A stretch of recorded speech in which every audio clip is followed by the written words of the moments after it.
സങ്കീർത്തനങ്ങൾ 75-ാം അധ്യായം 1 മുതൽ 10 വരെയുള്ള തിരുവചനങ്ങൾ. ദൈവം വിധികർത്താവ്. ദൈവമേ, ഞങ്ങൾ അങ്ങേക്ക് നന്ദി പറയുന്നു, ഞങ്ങൾ അങ്ങേക്ക് കൃതജ്ഞത അർപ്പിക്കുന്നു.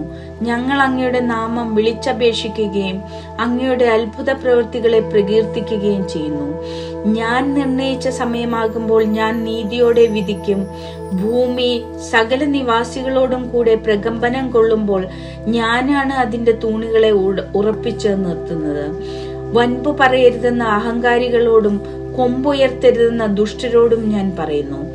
ആകാശത്തിനെതിരെ കൊമ്പുയർത്തരുത്, ഗർവോടെ സംസാരിക്കുകയും അരുത്. കിഴക്കു നിന്നോ പടിഞ്ഞാറ് നിന്നോ മരുഭൂമിയിൽ നിന്നോ അല്ല ഉയർച്ച വരുന്നത്. ഒരുവനെ താഴ്ത്തുകയും അപരനെ ഉയർത്തുകയും ചെയ്യുന്ന വിധി നടപ്പാക്കുന്നത് ദൈവമാണ്. നുരഞ്ഞു പൊന്തുന്ന വീര്യമേറിയ വീഞ്ഞു നിറഞ്ഞ പാനപാത്രം കർത്താവിന്റെ കയ്യിലുണ്ട്, അവിടുന്ന് അത് പകർന്നു കൊടുക്കും. ഭൂമിയിലെ സകല ദുഷ്ടരും അത് മട്ടുവരെ ഊറ്റി കുടിക്കും. എന്നാൽ ഞാൻ എന്നേക്കും ആഹ്ലാദിക്കും, യാക്കോബിന്റെ ദൈവത്തിന് ഞാൻ സ്തുതിഗീതം ആലപിക്കും.